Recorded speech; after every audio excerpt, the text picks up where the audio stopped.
Como habíamos avisado el miércoles, en la mañana de hoy estaremos retomando nuestra serie en la primera carta de Pablo a los Corintios, que habíamos dejado en suspenso desde hace unas semanas atrás. Así que yo les ruego por favor que me acompañen en sus Biblias a la primera carta de Pablo, al capítulo 7, primera carta de Pablo a los Corintios, capítulo 7. Y les recuerdo, mis amados hermanos, lo que dijimos al inicio de esta serie: no es mi intención ir por cada pasaje, por cada porción de la carta a los Corintios y exponerla detallada y exhaustivamente, sino más bien extraer de esta carta los grandes temas, las grandes enseñanzas que contiene. En el capítulo 7, en el versículo 1, nosotros vemos que la iglesia de Corinto había enviado una carta al apóstol Pablo planteando algunas interrogantes sobre la vida cristiana. Y parece que la primera de esas interrogantes era acerca del matrimonio. Dice en el versículo 1: en cuanto a las cosas de que me escribisteis. Noten, Pablo está respondiendo aquí la inquietud por escrita de ellos. Bueno le sería al hombre no tocar mujer.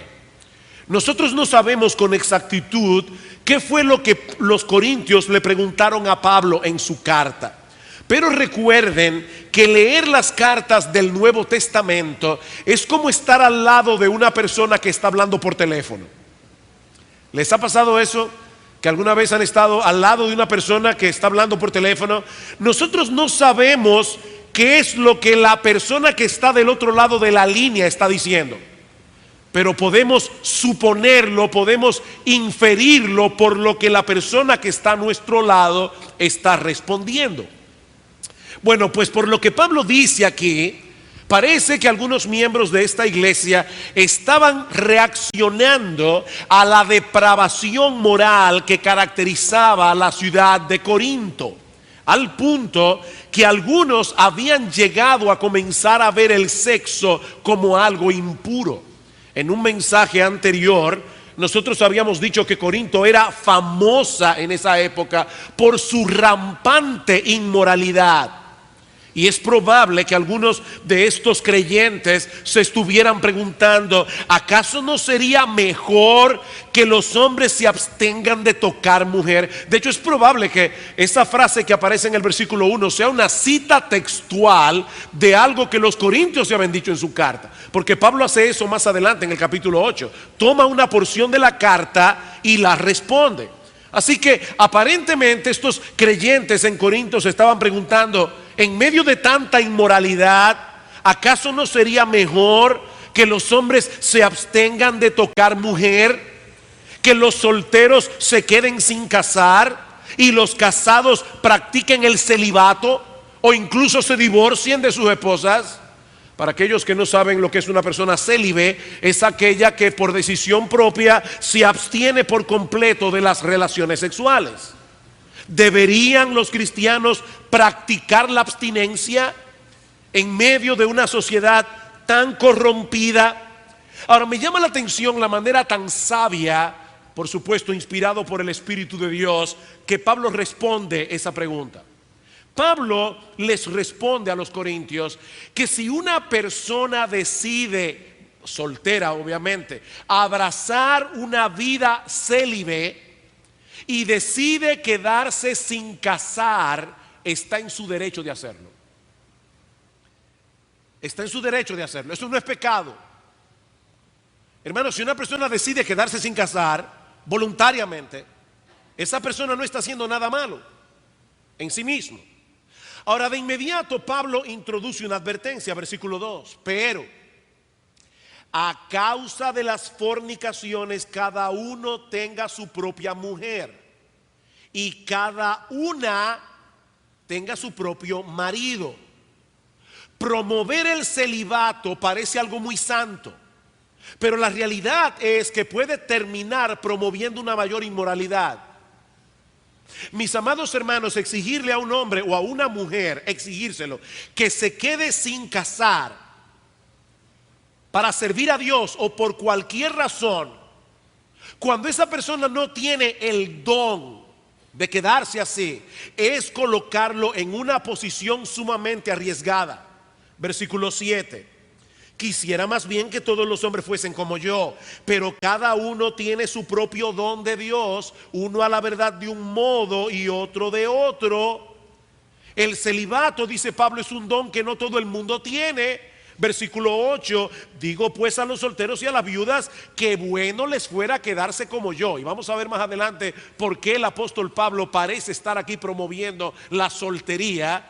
Pero sigue diciendo en el versículo 9, pero si no tienen don de continencia, cásense, pues mejor es casarse que estarse quemando. Noten, hermanos, el balance de Pablo en este texto. Repito, si una persona decide quedarse soltera, está en su derecho de hacerlo. Los solteros no son ciudadanos de segunda categoría en el reino de Dios. No olviden, mis hermanos, que el apóstol Pablo era soltero y tuvo una vida sumamente plena. Tuvo una vida sumamente fructífera para la gloria de Dios. ¿Y por qué yo digo esto? Bueno, porque lamentablemente aún en las iglesias cristianas algunos parecen pensar que el matrimonio es una especie de graduación. El matrimonio. De manera que si una persona llega a cierta edad y todavía no se ha casado, es como si tuviera una mancha en su currículum. Lamentablemente aún dentro de la iglesia hay personas que piensan así, le meten una presión, sobre todo a las solteras.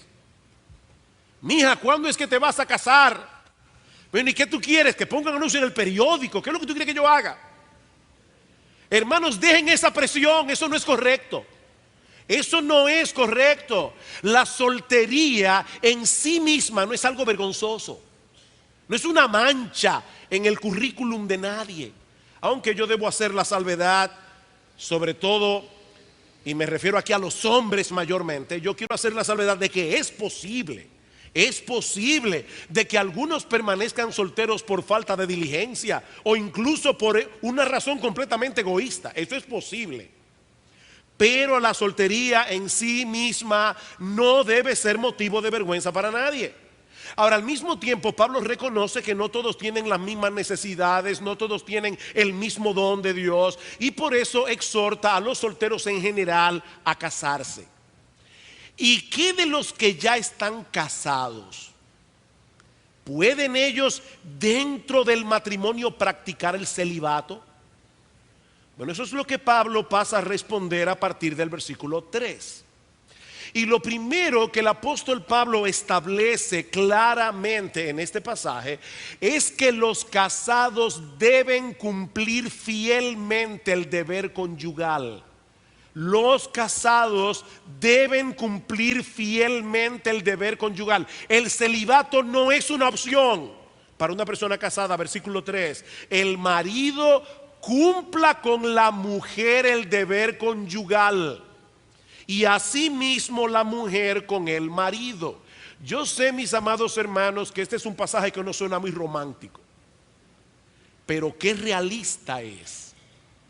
Lo que Pablo está diciendo aquí es que tanto el hombre como la mujer deben estar siempre dispuestos a cumplir el deber conyugal. Es decir, en palabras más claras, deben estar sexualmente disponibles para sus cónyuges, aún en aquellos momentos cuando no tienen deseos de hacerlo. Y la razón que Pablo da es muy poderosa. Desde el momento en que nos casamos, dejamos de tener derechos sobre nuestros cuerpos. Amados hermanos, voy a repetir eso otra vez. Desde el mismo momento en que tú dijiste en el altar, sí, acepto, tú dejaste de tener derecho sobre tu cuerpo. Versículo 4, la mujer no tiene potestad, no tiene autoridad, no tiene derecho sobre su propio cuerpo sino el marido. Ni tampoco tiene el marido potestad sobre su propio cuerpo sino la mujer. En la esfera normal de la vida, tu cuerpo te pertenece, es tu cuerpo. Ahora, hermanos, en la esfera del matrimonio, tu cuerpo le pertenece a tu cónyuge. Y quiero notar, quiero subrayar que en este pasaje el apóstol Pablo no le da más derecho al hombre que a la mujer. Pablo no le da más derecho al hombre que a la mujer. Miren, yo sé que hay personas que piensan que la Biblia promueve la represión sexual, que la Biblia contiene tabúes. Bueno, eso lo contienen versiones distorsionadas del cristianismo, pero no el cristianismo bíblico. No el cristianismo bíblico. La Biblia es muy clara, la Biblia es muy detallada con respecto a esto. Hay un libro entero de la Biblia, Cantar de los Cantares, dedicado al amor conyugal. No, la Biblia no trata este tema como un tabú.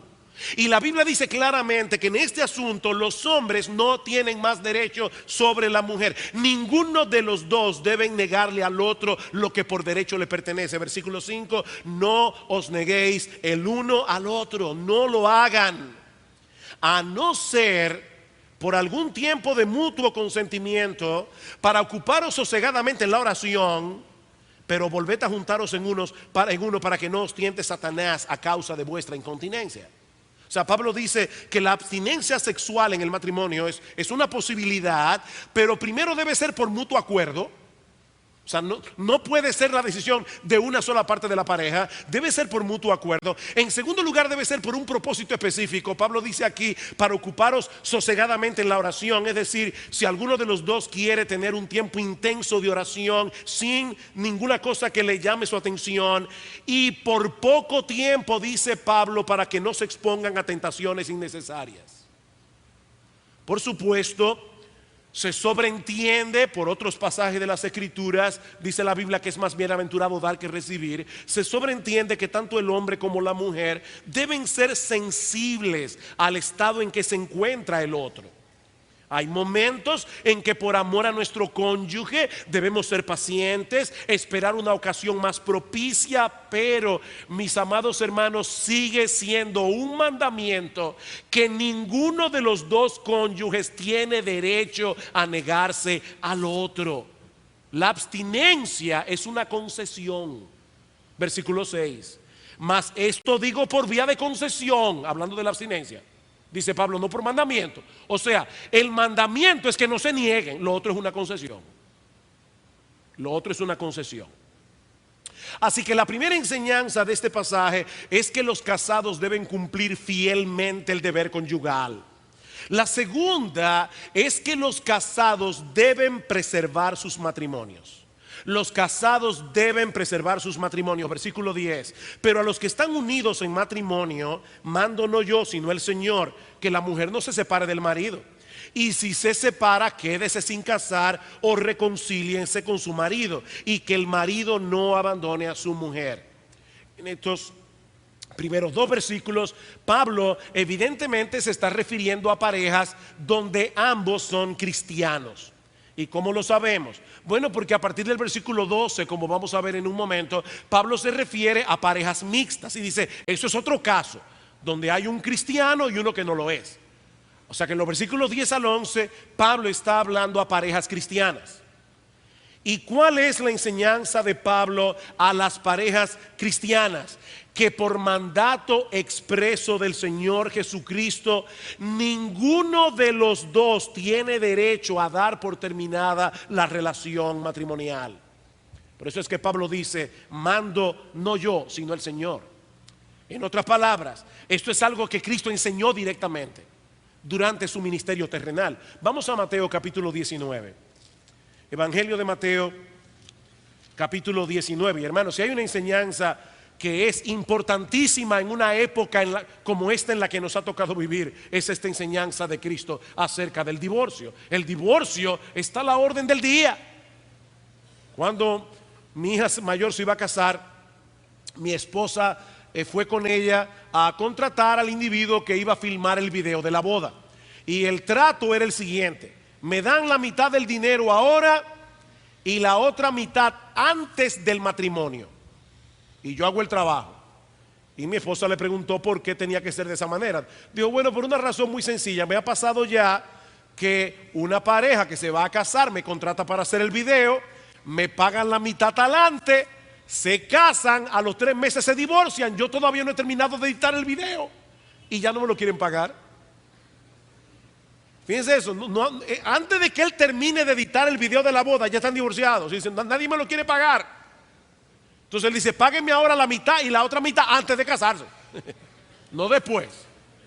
Esa es la época, hermanos, en la que estamos viviendo. Ahora, en la época del Señor Jesucristo pasaba algo muy similar. Había una escuela rabínica, es decir, una escuela de enseñanza que decía que un hombre podía divorciarse de su mujer casi por cualquier cosa.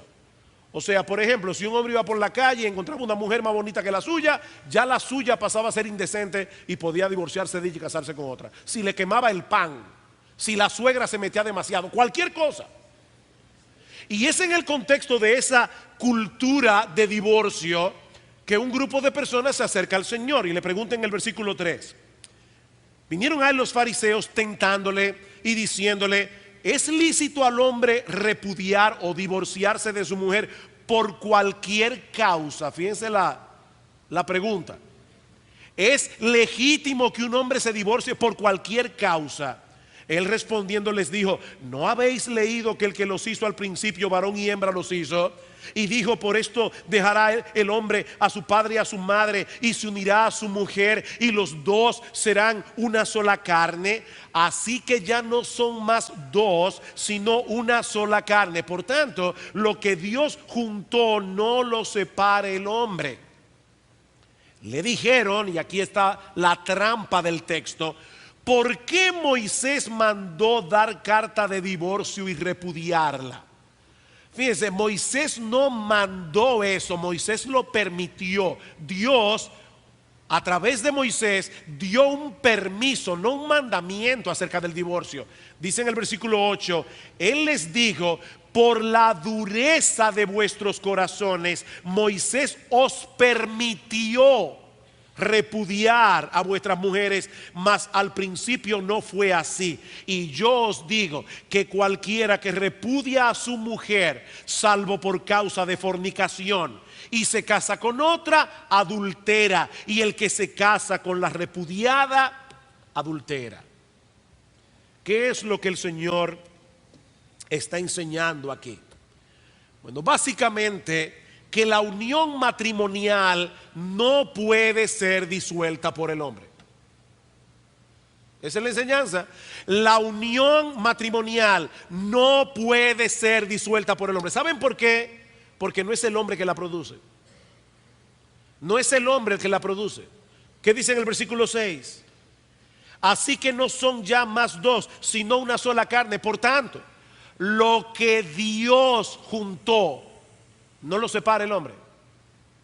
¿Quién es el que hace que a través del vínculo del matrimonio un hombre y una mujer vengan a ser una sola carne? Dios lo hace. Dios lo hace. Y miren, mis hermanos, no importa si los contrayentes son cristianos o no, Dios es el autor del matrimonio. Y por lo tanto, un hombre y una mujer que se unen el uno al otro por medio del vínculo matrimonial, no pueden disolver ese vínculo de ninguna manera. Es por eso que el Señor dice que el que se divorcia de su esposa y se casa con otra comete adulterio. Y el que se casa con la repudiada también comete adulterio. ¿Por qué? Porque a los ojos de Dios siguen casados. A los ojos de Dios siguen casados. Ningún juez terrenal puede disolver lo que Dios ha unido. Hermano, yo voy a repetir eso otra vez. Ningún juez terrenal puede disolver lo que Dios ha unido, excepto, dice el Señor, si la causa del divorcio es fornicación. Es decir, excepto si es por causa de adulterio.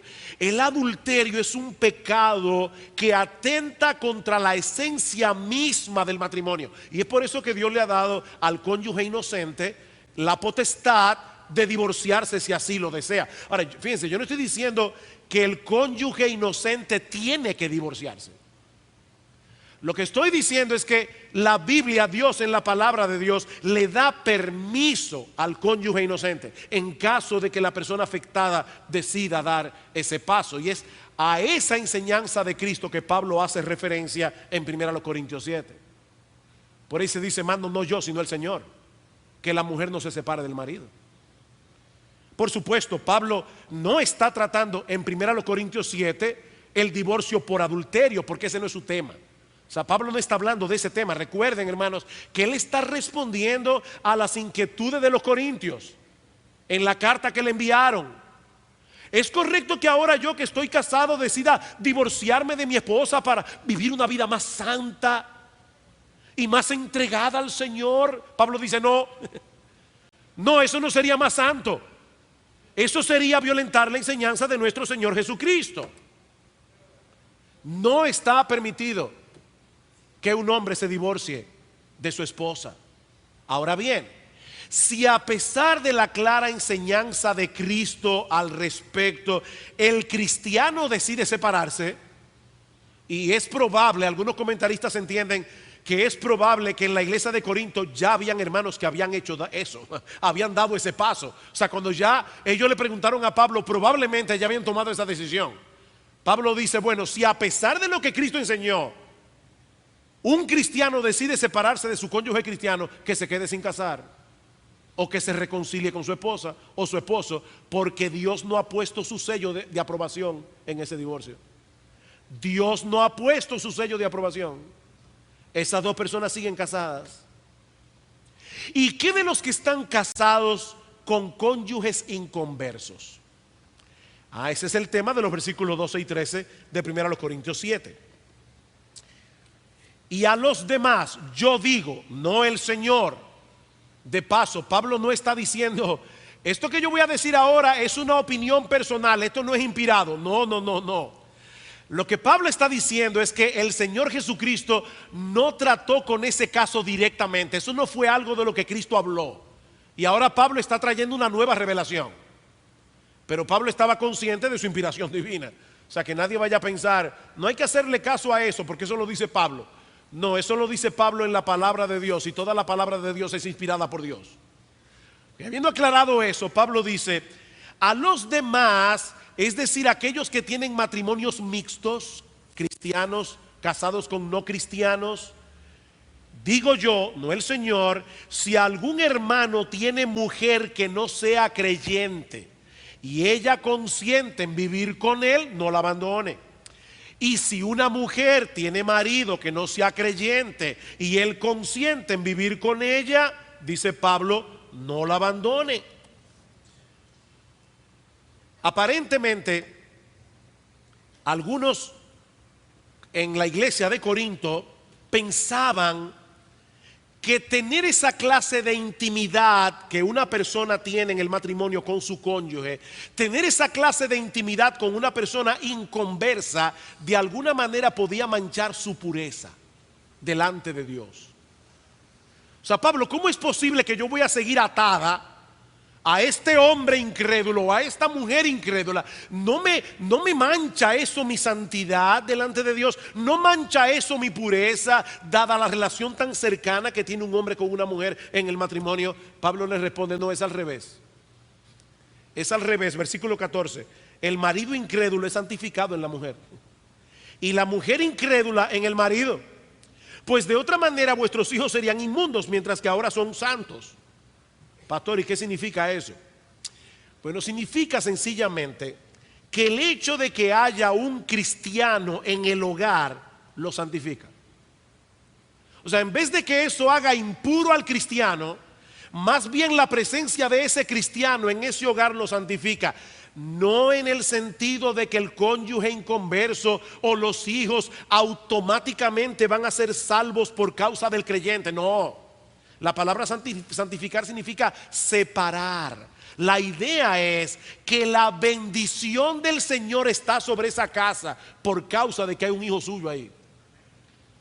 O sea, mi hermano, mi hermana, si tú estás casado o casada con un inconverso, la bendición de Dios está sobre tu casa. Porque tú eres hijo de Dios, tú eres hija de Dios. Aparte de que Dios puede usar al cristiano en esa relación como instrumento de salvación para el cónyuge incrédulo. Versículo 16. Porque ¿qué sabes tú, oh mujer, si quizás harás salvo a tu marido? ¿O qué sabes tú, oh marido, si quizás harás salva a tu mujer? Ven claramente que el cónyuge inconverso no se salva automáticamente por tener una esposa cristiana, porque Pablo está diciendo, tal vez Dios te use como un instrumento para que tu esposo sea salvo, lo que quiere decir que no lo es. O sea, mi amigo inconverso, si tú estás aquí en esta mañana y tú estás casado con un creyente, no pienses que por eso tú tienes visa. O sea, tú no tienes visa para el cielo. Tú tienes que convertirte. La salvación es algo muy personal. Eso es una transacción que tú tienes que hacer tú delante de Dios. La salvación de tu esposa, la salvación de tu esposo no te salva a ti. Tú tienes que venir a Cristo en arrepentimiento y fe. Ahora, cristiano, cristiana, Dios puede usarte a ti como instrumento de salvación para tu marido o para tu esposa. Ahora, ¿qué pasa si es el incrédulo el que no quiere seguir viviendo con el cristiano? Versículo 15. Pero si el incrédulo se separa, sepárese. O sea, si es el incrédulo el que pone el divorcio, Pablo le dice aquí, cristiano, cristiana, acepta el divorcio. Pues no está el hermano o la hermana sujeta a servidumbre, es decir, a la ligazón del matrimonio en semejante caso, sino que a paz nos llamó Dios. Un creyente no debe propiciar el divorcio por el hecho de que su cónyuge sea inconverso. Pero si ese inconverso es el que ya no desea vivir con el creyente por causa de su fe, entonces el creyente no tiene más opción que aceptarle el divorcio. Y Pablo dice, a paz nos llamó Dios. Mi amado hermano, mi amada hermana, Dios no quiere que innecesariamente tú vivas en un campo de batalla en tu casa. Tu esposo no quiere vivir contigo, tu esposo quiere divorciarse de ti, acepta el divorcio. A paz nos llamó Dios. Y óyeme bien, si eso pasa, tú estás en libertad de casarte otra vez, porque el divorcio rompe por completo el vínculo matrimonial. Así que la Biblia solo da dos causas para el divorcio, dos y solo dos: divorcio por causa de adulterio o divorcio por causa de deserción de parte del cónyuge incrédulo. No hay más opción, no hay más opción. De manera que hemos visto dos enseñanzas que se derivan de este texto. En primer lugar, los casados deben cumplir fielmente el deber conyugal. En segundo lugar, deben preservar su matrimonio salvo condiciones excepcionales. Pero Pablo nos enseña también en este pasaje, en tercer lugar, que para algunas personas, bajo ciertas circunstancias, la soltería puede ser una mejor opción que el matrimonio. Voy a repetir eso otra vez.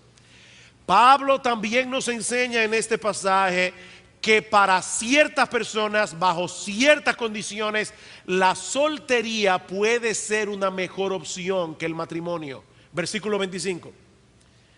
En cuanto a las vírgenes, es decir, las solteras que todavía no se habían casado, no tengo mandamiento del Señor, mas doy mi parecer como quien haya alcanzado misericordia del Señor para ser fiel. Tengo pues esto por bueno a causa de la necesidad que apremia, que hará bien el hombre en quedarse como está. Estás ligado a mujer, no procures soltarte. Estás libre de mujer, no procures casarte. Pastor, ¿qué es lo que Pablo está enseñando aquí? Bueno, la frase clave de este texto se encuentra en el versículo 26. A causa de la necesidad que apremia. Literalmente, a causa de la crisis actual. O como lo traducen otras versiones, a causa de la calamidad que se nos viene encima. Nosotros no sabemos con exactitud cuál es la problemática de la que Pablo está hablando en este texto. Pero es muy probable, y algunos buenos comentaristas opinan así, que Pablo se esté refiriendo en ese pasaje a la persecución que estos cristianos ya estaban experimentando por causa de su fe y que se agravaría terriblemente unos años más tarde. Unos 10 años después de que Pablo enviara esta carta, se desató la persecución de Nerón. Fue la primera persecución estatal de Roma contra los cristianos. Y hermanos, fue una persecución horrible. Muchos cristianos fueron crucificados en esa época. Otros fueron vestidos de pieles de animales y echados a perros salvajes, cuyo apetito era despertado por el olor de las fieras. de las pieles, perdón. Otros fueron rociados con brea y prendidos en fuego mientras colgaban en postes para iluminar los jardines de Nerón. O sea, no estamos hablando aquí, cuando Pablo habla de la crisis, no es del paquetazo que él está hablando. O sea, él está hablando de una verdadera calamidad. Y esto sin mencionar algunas de las barbaridades. O sea, yo no estoy mencionando todas las barbaridades que se cometieron en aquellos días contra los cristianos. En esa circunstancia tan inusual, la soltería tiene muchas ventajas. En esa circunstancia tan inusual, como dice John MacArthur, la persecución es ya de por sí bastante difícil para un soltero, pero los problemas y el dolor se multiplican para el que está casado. Sin embargo, habiendo aclarado a qué se refiere Pablo cuando dice por causa de esta crisis, sin embargo, aún en esa circunstancia, Pablo insiste que ese era un asunto que cada cual debía decidir según los dictados de su conciencia. Versículo 28. Más también si te casas no pecas. O sea, Pablo está diciendo, mira, por esa calamidad que se nos viene encima, tú debes considerar si lo mejor es que te cases. Ahora, si te casas, no pecas. Y si la doncella se casa, no peca. Pero los tales tendrán aflicción de la carne, y yo os la quisiera evitar. Miren, mis hermanos, el matrimonio es una bendición de Dios. Y por si acaso, para que nadie diga, oye, parece que al pastor le ha ido mal, por lo que yo voy a decir ahora. No, a mí me ha ido muy bien en mi matrimonio, gracias al Señor, por la gracia del Señor. O sea, lo que yo voy a decir ahora no es porque me ha ido mal, pero mis hermanos solteros, el matrimonio no es una panacea que resuelve todos los problemas. El matrimonio trae problemas. O sea, el matrimonio trae consigo problemas, no resuelve todos los problemas. Porque hay personas que piensan, mira, el día que yo me case, como que ya se graduó, como decíamos al principio. No. Pablo dice, el matrimonio tiene sus aflicciones en este mundo caído. Vendrán enfermedades, malas noches, preocupaciones que antes no teníamos, separaciones temporales que nos afligirán, y eso sin contar con la probabilidad de sufrir la pérdida del cónyuge. Eso es una realidad, hermanos, del matrimonio. Yo me acuerdo cuando Gloria y yo estábamos recién casados, yo con 22 años de edad, Gloria con 21, nos fuimos a Puerto Plata a levantar una iglesia. Ahora yo pienso de verdad que con 22 años se necesitaba un poco más de madurez. Y hermano, yo no salía de una. Eso era gastritis todo el tiempo. Era una tremenda presión. ¿Y quién tenía que cargar con eso? Gloria, con 21 años y embarazada de Ailín. El matrimonio tiene sus aflicciones. No es la panacea que cura todos los males. Y eso sin contar con el hecho de que yo solo, soltero, tengo que luchar con mis pecados. Ahora tengo que luchar con mis pecados que afectan a otro y luchar con los pecados del otro. Eso es parte integral de estar casados. Miren, mis hermanos, la única relación que nunca será motivo de dolor para nosotros y que nunca terminará es la que tenemos con nuestro bendito Señor y Salvador Jesucristo. Esa es la única relación que no será motivo de dolor, nunca. Pero la relación matrimonial, por buena que sea, traerá consigo aflicciones. Y solo seguirá vigente mientras dure esta vida. Como veíamos en nuestra clase esta mañana de escatología. Y eso nos lleva de la mano a nuestra cuarta enseñanza en este pasaje. Hemos visto, los casados deben cumplir fielmente el deber conyugal. Los casados deben preservar sus matrimonios bajo ciertas circunstancias, por alguna razón específica. Puede ser que para algunos la soltería sea una mejor opción que el matrimonio. En cuarto lugar, los casados y los solteros debemos mantener en orden nuestras prioridades. Estemos casados o solteros, debemos mantener en orden nuestras prioridades. Versículo 29. Pero esto digo, hermanos, que el tiempo es corto. Resta pues que los que tienen esposa sean como si no la tuviesen, y los que lloran como si no llorasen, y los que se alegran como si no se alegrasen, y los que disfrutan de este mundo como si no lo disfrutasen, porque la apariencia de este mundo se pasa. Otra vez, ¿de qué está hablando Pablo aquí? Bueno, mis hermanos, es obvio que Pablo no puede estar anulando todo lo que él dijo al principio acerca del deber que tenemos de cuidar nuestros matrimonios. Pero sí nos está enseñando, escuchen con atención, Pablo nos está enseñando aquí que la temporalidad de este mundo presente, en contraste con el mundo venidero, debe moderar todo cuanto hagamos en nuestra vida aquí y ahora. Para decirlo más claramente, el hecho de estar casados y de tener que cuidar de nuestras esposas y de nuestros hijos, de ninguna manera debe ser un obstáculo para nuestro servicio al Señor y para nuestro servicio en su reino. Una cosa no debe ser un obstáculo para la otra. Y yo sé, mis hermanos, que ese balance es difícil de lograr. Pero ¿saben qué? Es mejor vivir en esa tensión y tener que estar haciendo constantemente ajustes aquí o allá, porque uno tiende a los extremos. Es mejor vivir en esa tensión. Es mejor tener que estar haciendo ajustes constantemente que ser arrastrados a uno de los dos extremos del péndulo. A través de la historia de la iglesia no han faltado creyentes que han descuidado por completo a sus familias por un celo desproporcionado por la obra del Señor. Nunca han faltado cristianos así. Pero ¿saben qué? Tampoco han faltado creyentes que se han anulado casi por completo en su servicio a Cristo, en su servicio en el reino de Cristo, por una atadura desproporcionada a su esposa y a sus hijos.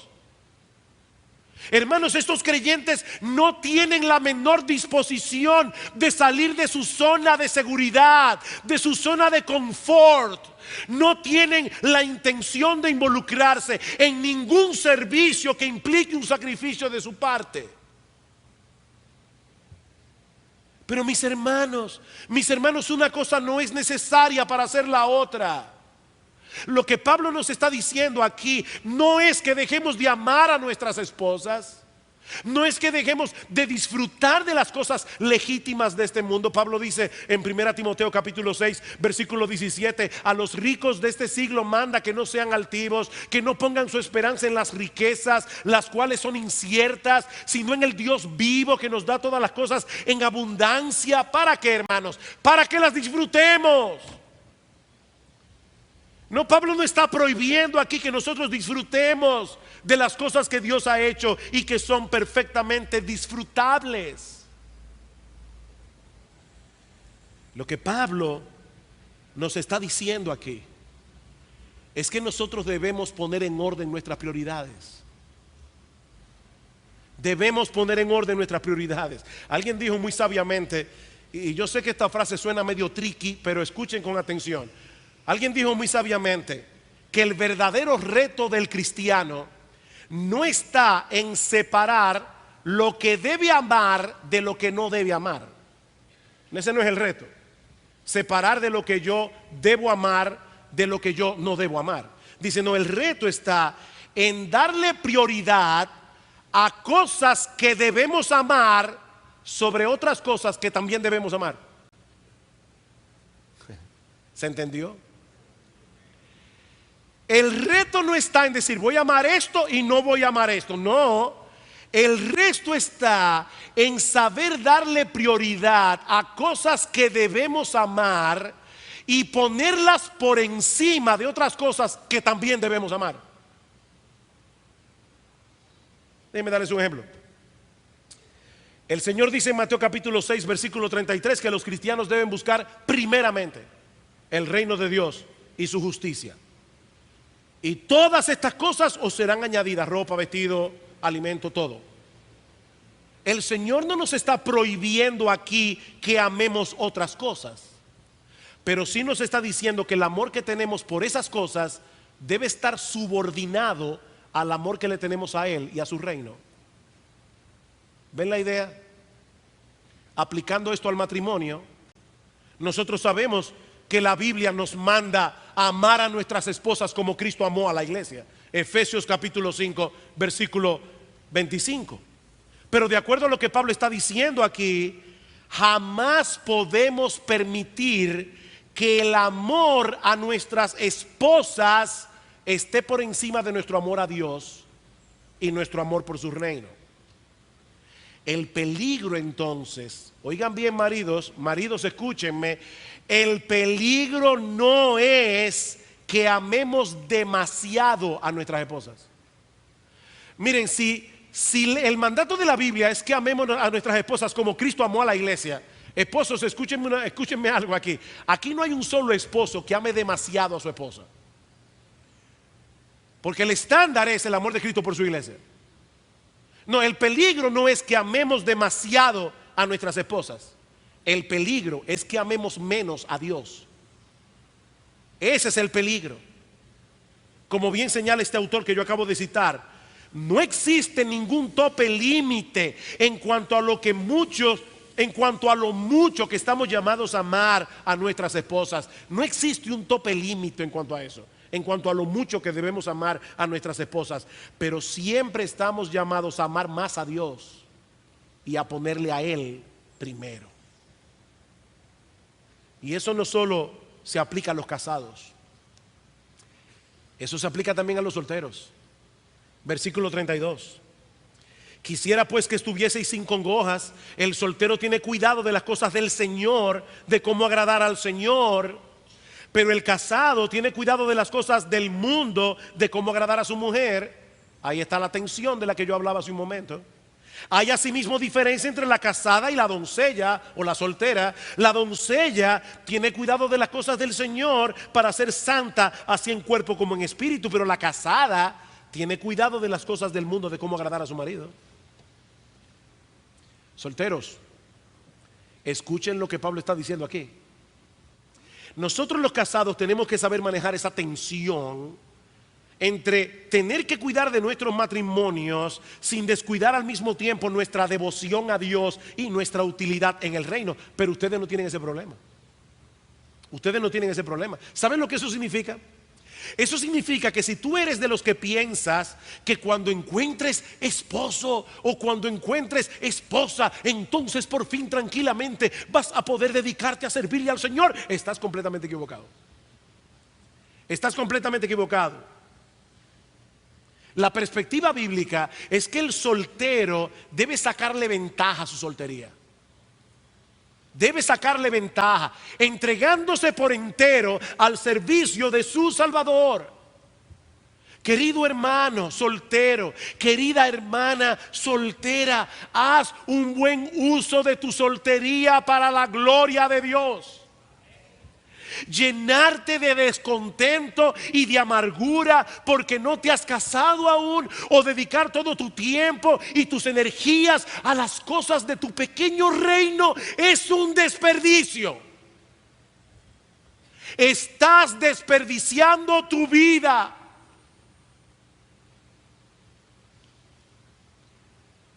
Cuando mi esposo y yo nos casamos, pedimos que se cantara en nuestra boda un himno que se titula Solo una vida.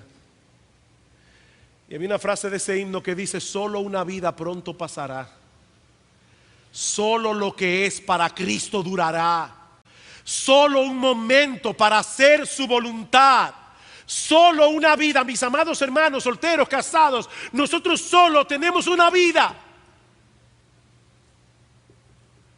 Una vida que debemos vivir para la gloria de nuestro Salvador. Y hay una última enseñanza que voy a ver muy brevemente, no se preocupen, terminaremos a tiempo. Y es que nuestra verdadera identidad no la determinan nuestras circunstancias externas, sino nuestra relación con el Señor Jesucristo. Nuestra verdadera identidad no la determinan nuestras circunstancias externas, sino nuestra relación con el Señor. Versículo 17, dice Pablo: pero cada uno como el Señor les repartió y como Dios llamó a cada uno, así haga. Esto ordeno en todas las iglesias. Fue llamado a algunos siendo circunciso, es decir, siendo judío de raza, quédese circunciso. Fue llamado a algunos siendo incircunciso, es decir, no judío, gentil, como se llamaban en aquella época, no se circuncide. La circuncisión nada es, la incircuncisión nada es, sino el guardar los mandamientos del Señor. Cada uno en el estado en que fue llamado, en él se quede. Fuiste llamado siendo esclavo, no te dé cuidado, pero también si puedes hacerte libre, procúralo más. Porque el que en el Señor fue llamado siendo esclavo, liberto es del Señor. Asimismo, el que fue llamado siendo libre, esclavo es de Cristo. Por precio fuisteis comprados, no os hagáis esclavos de los hombres. Cada uno, hermanos, en el estado en que fue llamado, así permanezca para con Dios. ¿De qué está hablando Pablo aquí? Muy sencillo. En el tiempo del apóstol Pablo, los judíos eran menospreciados por los gentiles. Al mismo tiempo, los judíos veían a los gentiles como personas inmundas. De la misma manera, un gran segmento de la población era esclava. Y los amos usaban a estos esclavos como si fueran herramientas, no como si fueran personas. Y ahora Pablo le dice a los judíos, a los gentiles, a los esclavos, que todas esas cosas que marcan la diferencia en el mundo no son las que determinan nuestra verdadera identidad. Esas categorías que usa el mundo no sirven en la iglesia. No sirven en la iglesia. Eso no quiere decir que nosotros seamos indiferentes a nuestras circunstancias externas. No, Pablo le dice a los esclavos en el versículo 21: tú tienes la oportunidad de hacerte libre, libérate. Y a los que ya eran hombres libres les dice en el versículo 23: no se hagan esclavos de nadie voluntariamente. Ustedes fueron comprados por precio. La libertad es preferible a la esclavitud. Sin embargo, nuestra realidad celestial, por la relación que tenemos con Cristo, es inmensamente superior a nuestra realidad terrenal. Versículo 22 otra vez.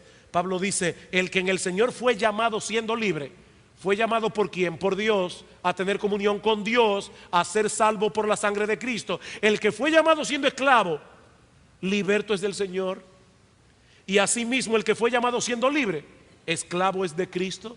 En otras palabras, debido a nuestra relación con Cristo, tanto los esclavos como los hombres libres somos libres y somos esclavos al mismo tiempo. ¿Por qué? Porque somos libres en Cristo y esclavos de Cristo. ¿Qué es entonces lo que nos define? La relación que tenemos con Cristo. Por lo tanto, si bien es legítimo desear estar en una mejor circunstancia que la que tenemos ahora, sea cual sea, mis hermanos, no tenemos que codiciar lo que no tenemos, ni desesperarnos por nuestra condición actual. Querido hermano, querida hermana, ya con esto concluyo.